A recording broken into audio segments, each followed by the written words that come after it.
Hi everyone, I am Isha Agarwal. फिर से आ गई हूँ मैं नज़ाकत का एपिसोड नंबर 4 लेकर। आपको कैसी लग रही है स्टोरी, प्लीज़ कमेंट्स में बताना मेरे को। और पिछले एपिसोड में हमने देखा था कि एक फ़ाइल है जिसके ऊपर वीर जी की नज़र चली जाती है।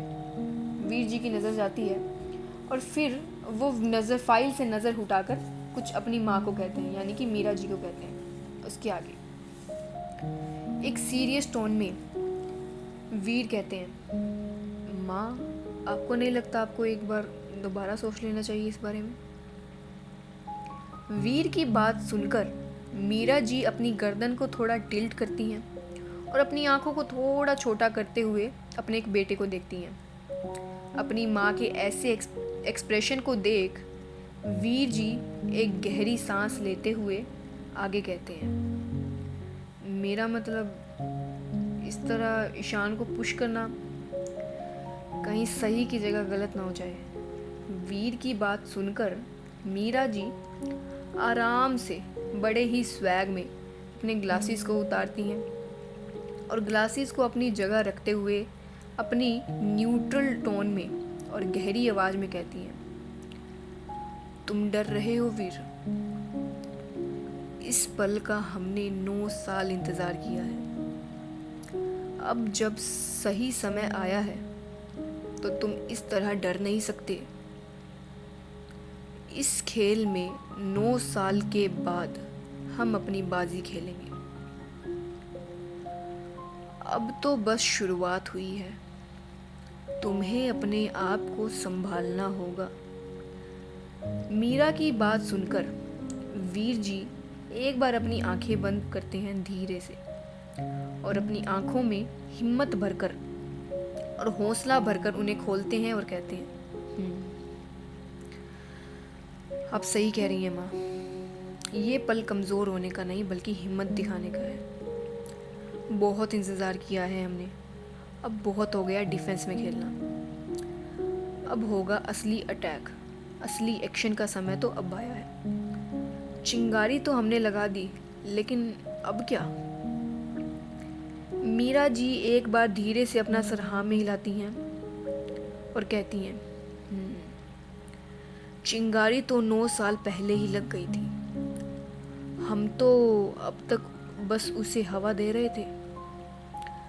अब बस देखना ये है कि कितनी आग लगती है और इस आग की लपटों में कौन कौन आता है। और भूलो मत वीर, ये वही आग है जिसने तुमसे तुम्हारे प्यार को छीना था, तुम्हारे बच्चों की माँ को छीना था और हमसे हमारी बेटी, हमारी छाया को छीना था। आखिरी की लाइन कहते हुए मीरा जी की पहाड़ जैसी आवाज़ थोड़ी लड़खड़ा गई। वीर जी हाँ में सर हिलाकर कहते हैं, नहीं भूलूंगा। और इतना कहकर वे स्टडी रूम से बाहर चले जाते हैं। ये कैसे खेल की और कैसी आग के बारे में वीर और मीरा जी बात कर रहे थे? क्या है ये आखिरकार? शायद हमें आगे स्टोरी में पता चल जाए। यहाँ तलवार हाउस में स्वरा, जो ऑलरेडी ऑफिस के लिए रेडी थी, किचन में नाश्ता बना रही थी। स्वरा ने आज ब्लू कलर का सलवार सूट पहन रखा था क्योंकि आज ऑफिस में ट्रेडिशनल आउटफिट पहनने का दिन था। पिक्सल डोमिनेशन में दरअसल एक रूल था कि हफ्ते में एक दिन ऐसा ज़रूर होता था कि जिसमें सबको ट्रेडिशनल कपड़े पहनना होगा। इसीलिए स्वरा ने भी रूल्स को फॉलो करते हुए एक बहुत ही प्यारा सा सूट पहना था। इस सूट में स्वरा किसी एंजल से कम नहीं लग रही थी। इतने ब्यूटीफुल फीचर्स के साथ, इतनी ब्यूटीफुल आइज़ के साथ तो स्वरा एक एंजल लगनी ही थी। ऊपर से स्वरा के वो छोटे छोटे सिल्वर झुमके, साथ ही में स्वरा की वो ब्राउन आइज़ और उन आंखों में रहने वाला वो थोड़ा थोड़ा, हमेशा उसकी नाक पर रहने वाला थोड़ा थोड़ा गुस्सा, एकदम डेडली कॉम्बिनेशन। स्वरा जब नाश्ता बना रही थी तो पीछे से माहिरा एक रेड पिंकिश सूट में आती है। माहिरा भी बहुत सुंदर लग रही थी। माहिरा बिल्कुल बालवीर के नटखट परी जैसी लग रही थी। किचन में आते ही माही कहती है, अरे वारू, तू तो बहुत सुंदर लग रही है, एकदम रानी परी जैसी। थू थू थू थू थू। स्वरा की नज़र उतारते हुए माही कहती है आगे, बस किसी की नज़र ना लगे मेरी रूह को। हाय, अगर मैं लड़का होती तो अभी तुझे भगा कर ले जाती। स्वरा माही की बात सुनकर अपनी उसी ही ठंडी आवाज़ में कहती है, अगर तू लड़का होती तो कभी मेरे इतने पास खड़ी भी ना हो पाती। माही अपनी आईज रोल करते हुए कहती है, हाँ हाँ पता है कि तुझे इन सब में कोई इंटरेस्ट नहीं, लेकिन रू यार, आखिर कब तक इस तरह अकेली रहेगी? कोई तो हो जो तुझे उतना स्पेशल फील करवाए कि जितना जितना लाइफ पार्टनर एक दूसरे के प्रेजेंस में फील करते हैं। स्वरा ने वही फिल्मी अंदाज में फिल्मी लाइंस बोल दी जो उसने कहीं सुनी थी शायद, क्योंकि स्वरा भी तो इस फील्ड में इनएक्सपीरियंस भी थी। उसे भी तो इस चीज़ों के बारे में, उसने भी तो कभी रियल में ये सारी फीलिंग्स नहीं फील की थी ना। स्वरा एक तीखी नज़र माहिरा पे करती है और स्वरा कहती है, उतना स्पेशल कोई किसी के लिए नहीं होता माही। अगर तेरी लैंग्वेज में बताऊं तो इसे मेथड एक्टिंग कहते हैं। इसीलिए तू जितना जल्दी हो सके उतना जल्दी इस बात को समझ जाए तो तेरे लिए उतना ही अच्छा रहेगा। माही स्वरा को एक डिसअपॉइंटेड लुक देती है, जैसे माहिरा को स्वरा से ऐसे ही किसी जवाब की उम्मीद थी, और कहती है, ओके फाइन, और किचन से बाहर जाते हुए मन ही मन में बढ़ाती है, लेकिन मेरे सपनों का क्या जो मैंने इसकी शादी के देखे हैं। मैंने तो इसकी शादी के लिए अपना लहंगे का कलर भी चूज़ कर लिया, कितना टाइम लगा मुझे चूज़ करने में। और मेरे यानी माही का, माही वे, उस गाने पे डांस करना, उसका क्या, उसके तो मैंने स्टेप्स भी देख लिए हैं यार, अब मेरा क्या होगा। और इतना कहते हुए माही वंश के साइड में डाइनिंग टेबल पर जाकर बैठ जाती है। सुनैना जी, जो किचन के बाहर स्वरा और माही की बातें सुन रही थी, माही के जाने के बाद किचन में आती हैं। एक बार स्वरा को देखती हैं जो किचन में थोड़े गुस्से में काम कर रही थी। सुनैना जी स्वरा की ऐसी सोच के पीछे का कारण जानती थी, और अब अपनी बेटी की इस ऐसी हालत में देखकर उन्हें बिल्कुल अच्छा नहीं लगता, लेकिन वो इस बारे में कुछ नहीं कहती और स्वरा के कंधा पर हाथ रखकर एक स्माइल के साथ कहती हैं, जाओ बच्चे, तुम टेबल पर जाकर बैठो, ये मैं करती हूँ। स्वरा इससे पहले कि अपनी माँ को मना करती, सुनैना जी कहती हैं, जाओ बच्चा, मैं कर लूँगी। स्वरा भी ज़्यादा कुछ ना बोलते हुए टेबल पर जाकर बैठती है। माँ वंश को आवाज़ देकर बुलाती है, वंश इधर आओ और ये रखो टेबल पर। वंश तुरंत कहता है, हाँ माँ अभी आया। इसके बाद सभी नाश्ता करते हैं और अपने अपने काम पर निकल जाते हैं। जाते हुए स्वरा की आंखें आज माँ पर 2 सेकंड से कुछ ज़्यादा रुक जाती हैं। पता नहीं क्यों, पर उसे आज माँ हमेशा से थोड़ी ज़्यादा सैड लग रही थी, लेकिन ये एक ऐसी चीज़ थी जिस पर उसका कोई बस नहीं था। अपनी आंखों में थोड़ा माँ के लिए फिक्र, चिंता और अपनी जो को टाइट करते हुए वो ऑफिस के लिए निकल गई। बच्चों के जाने के बाद सुनैना जी 2 पल उस लिविंग रूम में रहती हैं, लेकिन फिर एक स्टोर रूम में जाती हैं और स्टोर रूम के कोने में पड़े एक अजीब से दिखने वाले बॉक्स को खोलती हैं।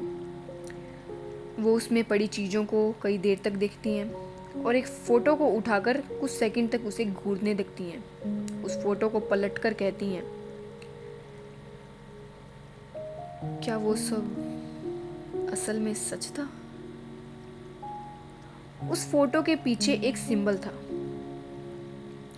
वो सिंबल और कोई नहीं बल्कि वही इन्फिनिटी का ही साइन था जो मीरा जी की फाइल पर भी था।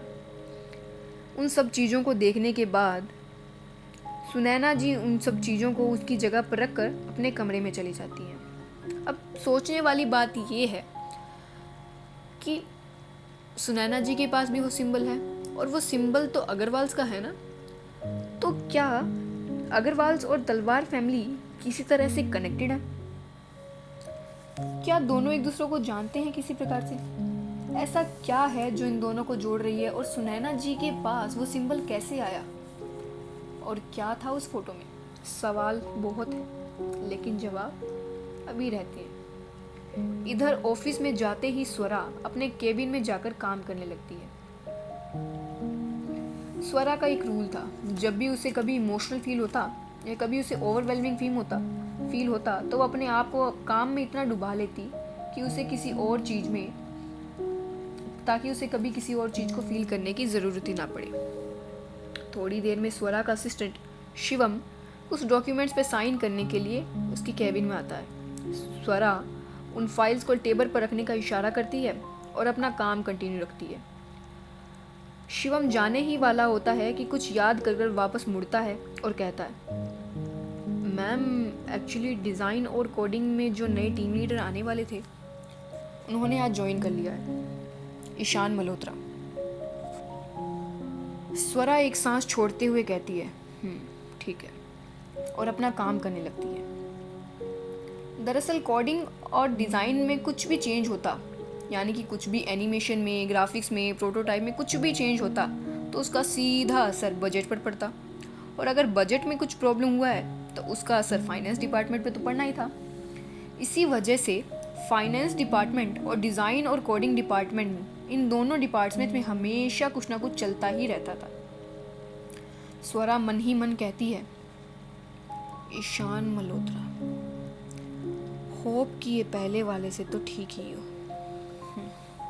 और इतना कहकर स्वरा अपना काम फिर से कंटिन्यू रखती है। यहाँ डिज़ाइन और कोडिंग डिपार्टमेंट में ईशान को टीम बी का लीडर बनाया गया था। एक्चुअली डिज़ाइन डिपार्टमेंट में 3 टीम्स थी, टीम ए, बी एंड सी। तीनों टीम में से टीम ए सबसे एक्सपीरियंस टीम थी। कोई भी मेजर प्रोजेक्ट आता उसकी फिनिशिंग हमेशा टीम ए ही किया करती थी। सभी टीम्स में अराउंड 3 से 4 मेंबर्स थे और उन 3 से 4 मेंबर के ऊपर था एक टीम लीडर। टीम ए के सभी मेंबर्स बहुत ही एक्सपीरियंस थे, सबको एक्सपीरियंस था, कुछ ना कुछ एक्सपीरियंस ज़रूर था। और उनके टीम लीडर थे मिस्टर मिश्रा, जो अब 32 साल के थे, लेकिन काफ़ी एरोगेंट थे। सबसे प्रेशर देकर काम करवाया करते थे। उन्हें लगता था कि इस फील्ड में उनसे अच्छा कोई नहीं है। और टीम सी, जो मोस्टली छोटे मोटे डिज़ाइन किया करती थी और कोडिंग किया करती थी, डिज़ाइन डिपार्टमेंट में टीम सी एक शैडो, एक हेल्पिंग हैंड की तरह थी। और ईशान की टीम बी, जिसमें टोटल 4 मेंबर्स थे। इन 4 में से 3 तो इंटर्न्स ही थे, जिन्होंने अराउंड 6 महीने या 1 साल पहले ही ज्वाइन किया था। रिया, अंशी और राहुल।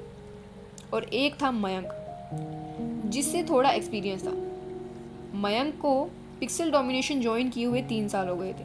मयंक काफ़ी इंटेलिजेंट भी था, लेकिन उसे टीम ए का वर्क कल्चर बिल्कुल भी पसंद नहीं था, और वो यही उम्मीद करता था कि उसका टीम लीडर कभी मिस्टर मिश्रा जैसा ना हो, और वो थोड़ा कम बोला करता था।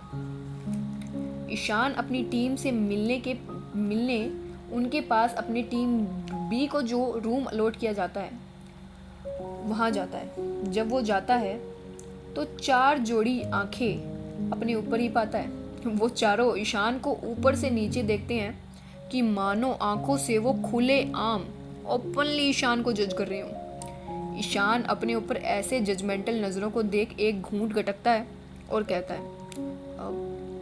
हाय टीम, कैसे हैं आप सब? माई सेल्फ ईशान, ईशान मल्होत्रा, आपका नया टीम लीडर। ये सब ईशान के लिए काफ़ी नया था। उसके लिए कंपनी रिलेटेड बड़े बड़े डिसीजन लेना तो आसान था, लेकिन इस तरह अपने आप को इंट्रोड्यूस करवाना उसके लिए थोड़ा अलग था। रिया, अंशी, राहुल, मयंक चारों अपना सर झुकाते हुए ईशान को ग्रीट करते हुए कहते हैं, hello sir, welcome to the team. Mayank और राहुल का वेलकम काफ़ी ठंडा था, लेकिन रिया और अंशिका काफ़ी एक्साइटेड लग रही थी वे दोनों। मयंक ईशान को पहले काम करते देखना चाहता था, फिर शायद वो उसे अपनी टीम लीडर की तरह एक्सेप्ट करे। एक्चुअली राहुल को रिया पर एक क्रश था। और जब वो देखता है कि रिया ईशान के लुक से काफ़ी इम्प्रेस लग रही है तो उसे जेलसी होती है। रिया अंशी को कोहनी मारते हुए कहती है, यार ये कितना हैंडसम है ना, इसकी करली बाल तो देख। किसी टीनेजर की तरह रिया कहती है और अंशी भी एक्साइटेड होते हुए कहती है, हाँ यार कितना हैंडसम है।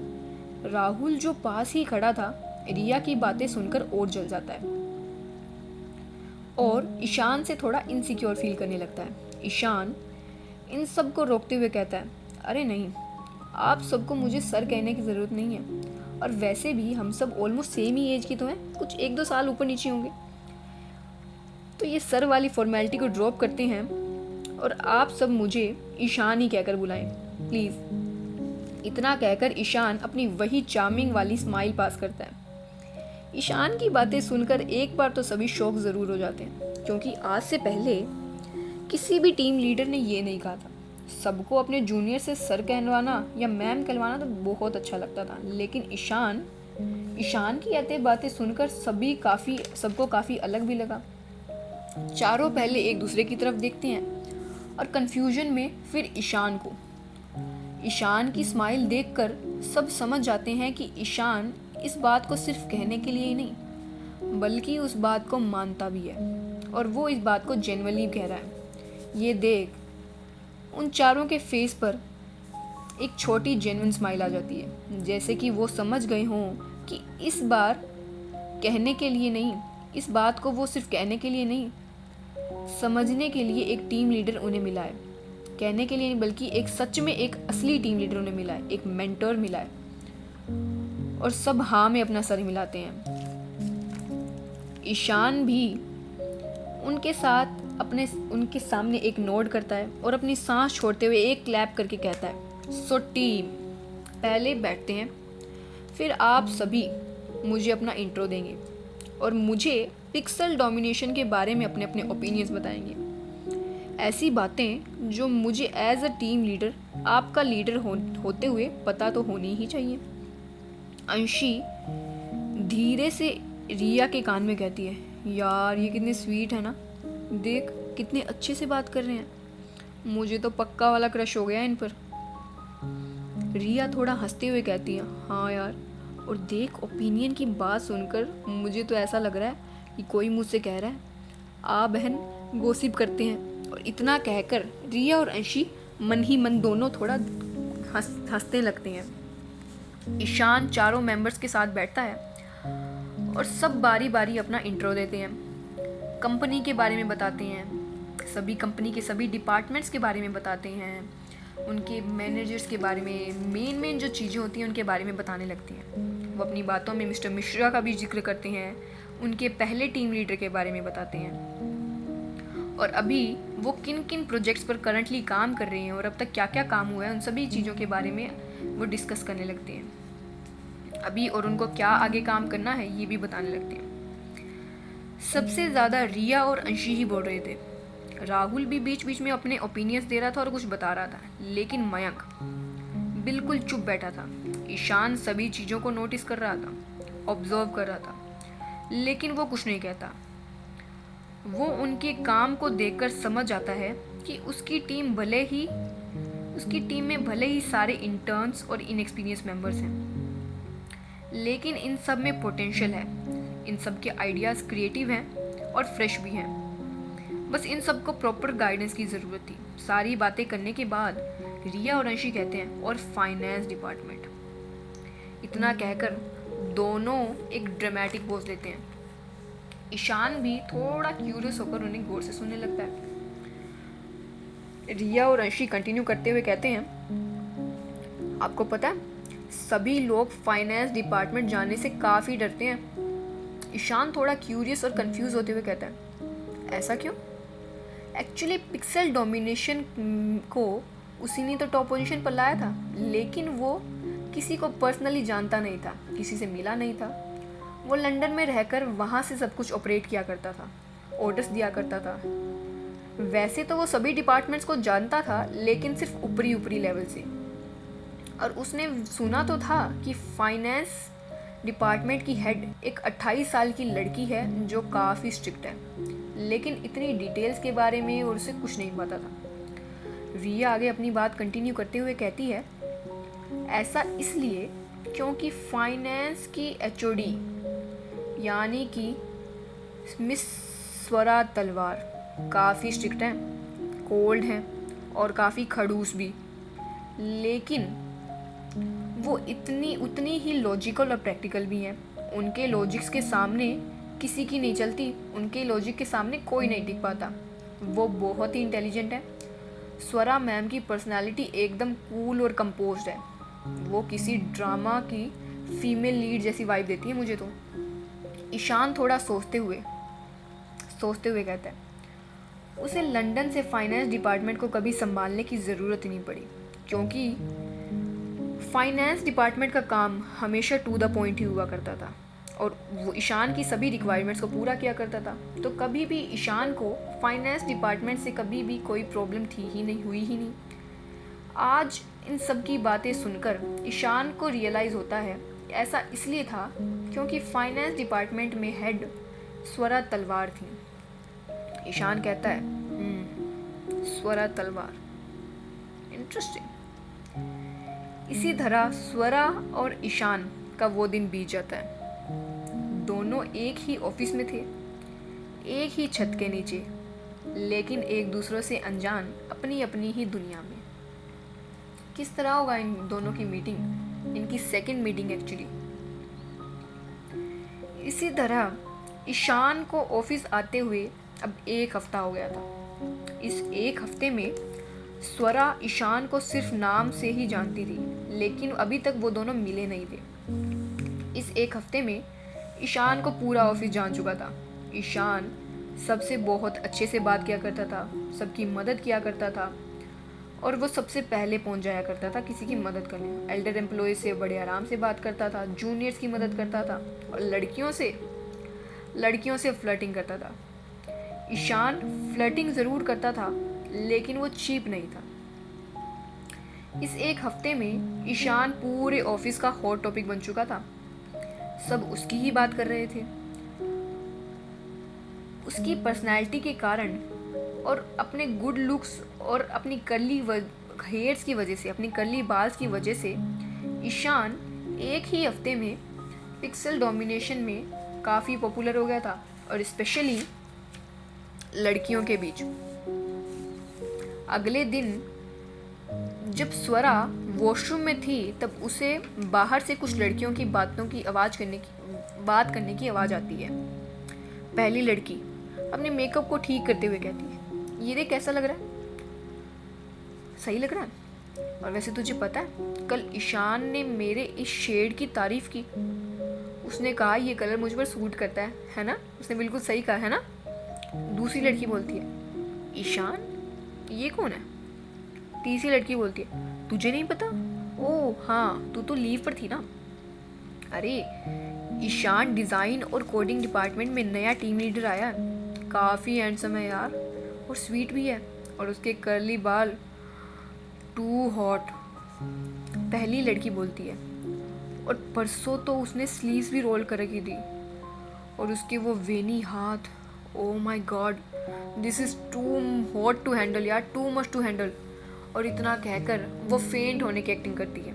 दूसरी लड़की कहती, रियली, तो फिर वो बिल्कुल मेरे टाइप का ही है, आई शुड मीट हिम। और ऐसे ही तीनों लड़कियां बात करते हुए रेस्टरूम से बाहर चली जाती हैं। कुछ देर बाद स्वरा वॉशरूम से बाहर आती हैं और हैंड वॉश करते हुए अपनी आईज रोल करते हुए कहती हैं, Ishaan Malhotra, who the hell are you. ये कहकर वो वापस अपने कैबिन में चली जाती है। यहाँ लंच टाइम में माहिरा स्वरा के कैबिन पर नॉक करती है और सिर्फ अपनी गर्दन अंदर की तरफ करते हुए कहती है, रू लंच टाइम। माँ ने आज मुझे स्ट्रिक्टली ऑर्डर देकर कहा है कि तुझे लंच करवाना ही है, सो टाइम्स अप, चल अब। स्वरा जिसे पता था कि अब उसके पास लंच करने के अलावा कोई ऑप्शन नहीं है, 2 मिनट के बाद उठती है और माही के साथ कैफेटेरिया जाने लगती है। रास्ते में स्वरा कहती है, हम मेरे कैबिन में भी लंच कर सकते थे ना माही। माही ना में सर हिलाकर कहती है, नोप, मुझे तेरे उस बोरिंग कैबिन में अपना खाना नहीं खाना। मुझे बोरिंग कैबिन में उधर खाना खाने का कोई शौक नहीं है। हम कैफेटेरिया में आराम से खुले में खाना खाएंगे, ठीक है? कैफेटेरिया में स्वरा और माही एक टेबल पर बैठकर अपना लंच करने लगती हैं। सभी स्वरा को देख काफ़ी शौक हो जाते हैं, क्योंकि बहुत ही कम होता था कि स्वरा कैफेटेरिया में आकर लंच किया करती थी,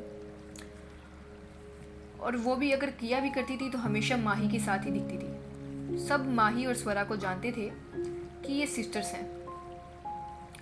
उनकी शौक नज़रों को इग्नोर करके दोनों अपने लंच को कंटिन्यू रखती हैं। कुछ ही देर में माहिरा कहती है, बाय द वे, मैंने सुना है कि डिज़ाइन और कोडिंग में कोई नया टीम लीडर है, ईशान मल्होत्रा, और सुना है कि वो काफ़ी हैंडसम भी है और स्मार्ट भी, लेकिन उतना ही फ्लर्टी भी है। Is it true? स्वरा बड़े ही कामली, आई डोंट नो।